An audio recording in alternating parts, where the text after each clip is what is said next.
Officials say that the fire out here in Hampstead is 100% contained, but due to high winds, they will be out here in the area making sure that no flare-ups occur. One track, one group, one common goal: to set a Guinness World Record in Wilmington, North Carolina. On April 23rd, the modelers group at the Wilmington Railroad Museum will try to set a world record for the longest model train. It's our intention to run a train over 910 to 920 feet long. Their original idea was to run a train the full length of the Riverwalk. That's what we submitted to Guinness, asking if they'd consider that as a record.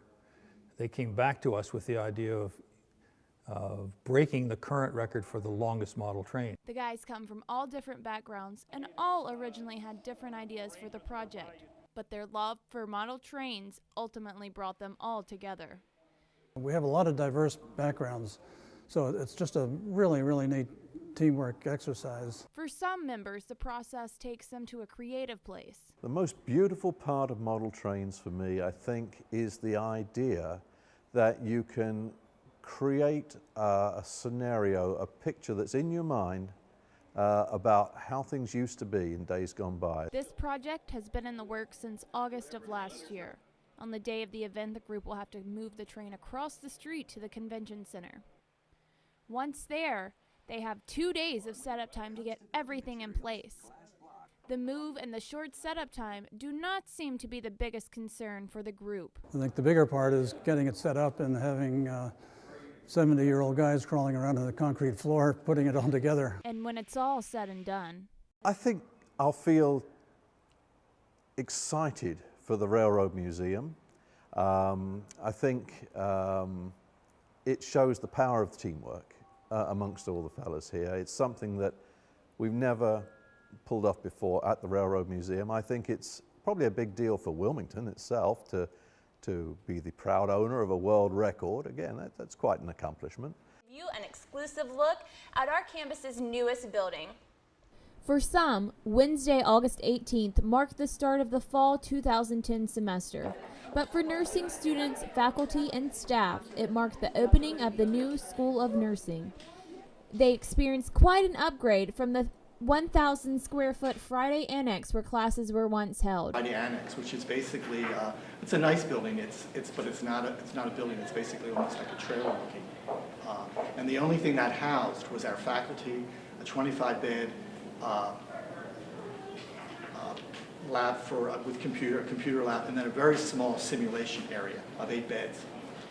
The students were dispersed throughout the campus for their educational programs.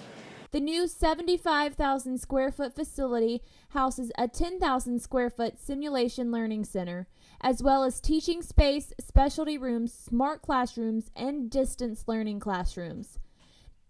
The Simulation Learning Center contains 8 hospital-style patient care units that provide hands-on learning.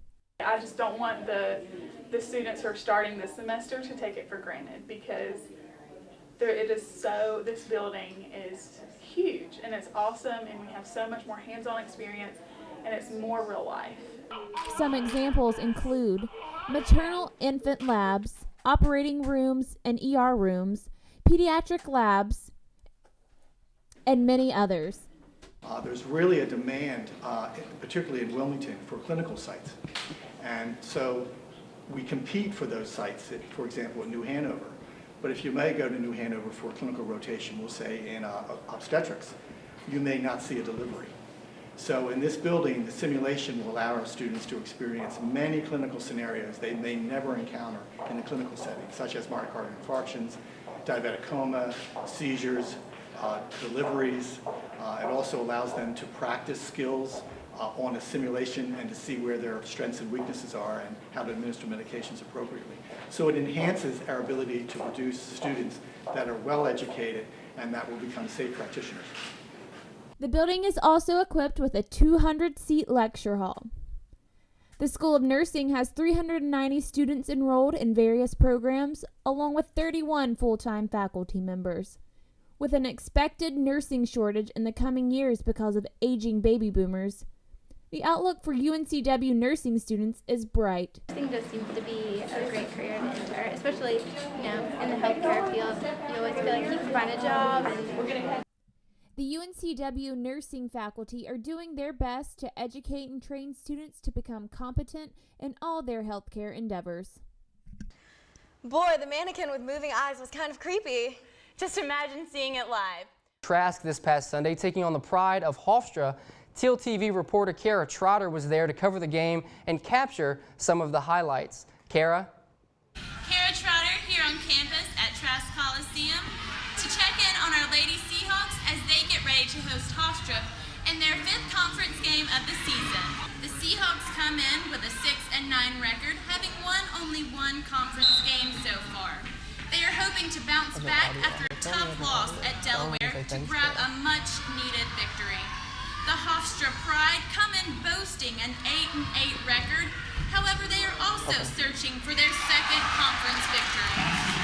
It's sure to be a hard-fought game, so let's get to Matt for some highlights. The Seahawks were up 26-25 at halftime, giving our Teal TV reporter Kara Trotter and Sammy the Seahawks something to dance about. Is that the robot?